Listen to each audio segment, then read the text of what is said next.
Good day, everyone. I am Rosal G. Solibas, taking up Bachelor of Secondary Education, major in English, a third-year student.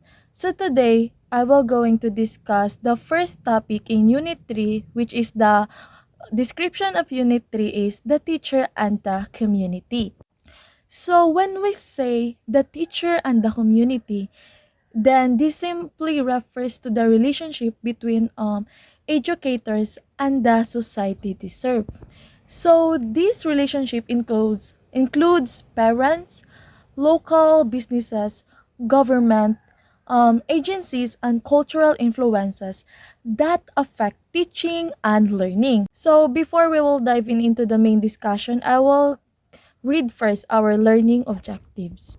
So at the end of the lesson, the students are expected to understand the influence of external environments on school operations and accountability, analyze the impact of resource dependence on a school's ability to provide high quality education and address students' needs. And the last one is recognize the role of external support in enhancing school performance and accountability. The picture shows the different outside factors that influence school districts. So these factors include parents, taxpayers, unions, governments, and agencies. So, and also colleges and economic conditions. So, all of which play a role in shaping education policies. So, this image also highlights how schools interact with various groups and societal influences to function effectively, and also it shows that education is influenced by many external forces beyond just teachers and students.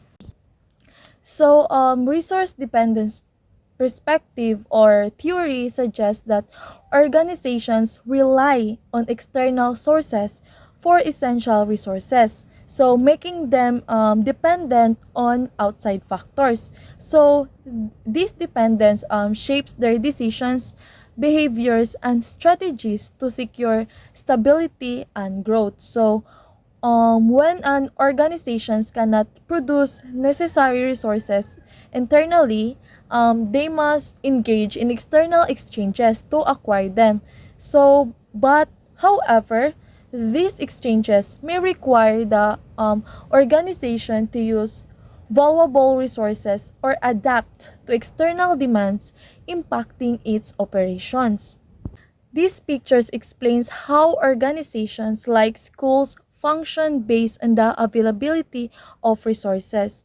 So on the right side, which is the scarcity, resources are limited. Competition is first, and only essential academic and extracurricular activities or programs can be maintained.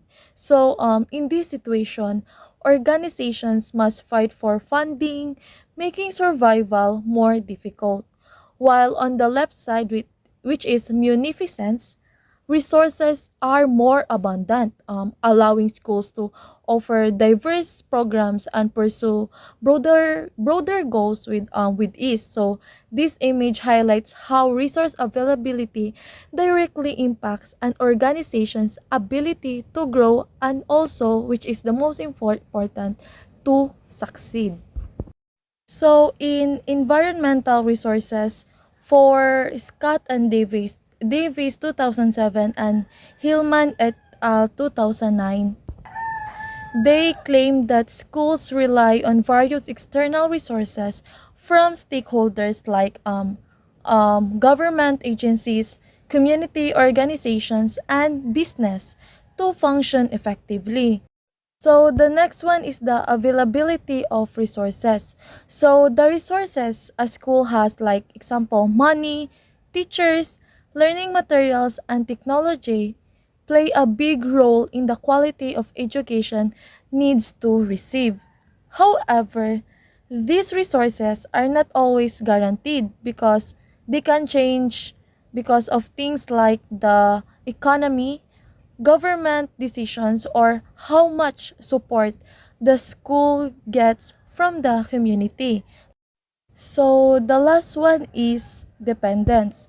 So when schools often rely on government funding to operate, which means they can be affected when policies change or budgets are reduced. So, if the government decides to cut education funding, for example, schools may struggle to pay teachers, also in buying supplies or maintain facilities. So, to effectively manage the resources, schools can use different strategies to secure necessary supplies, to reduce dependence on a single funding, and also to ensure long-term stability.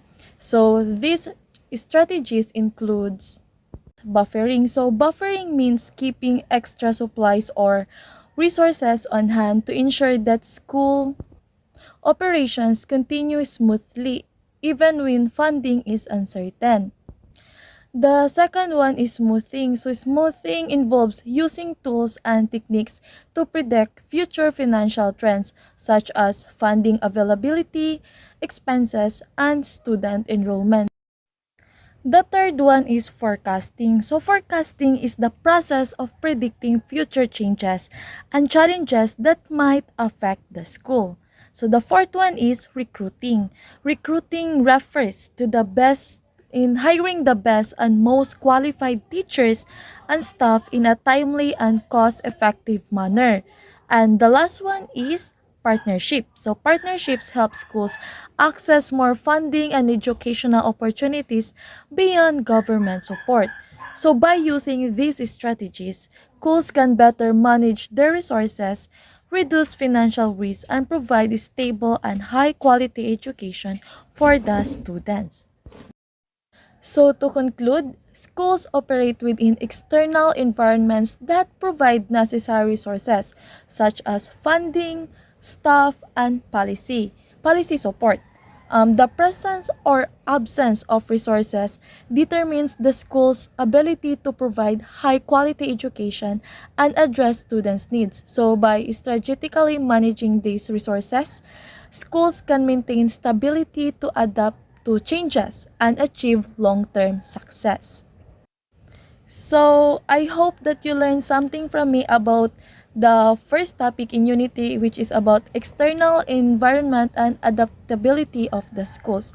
So, this is the end of my discussion, and thank you for watching and listening. Thank you. Bye bye.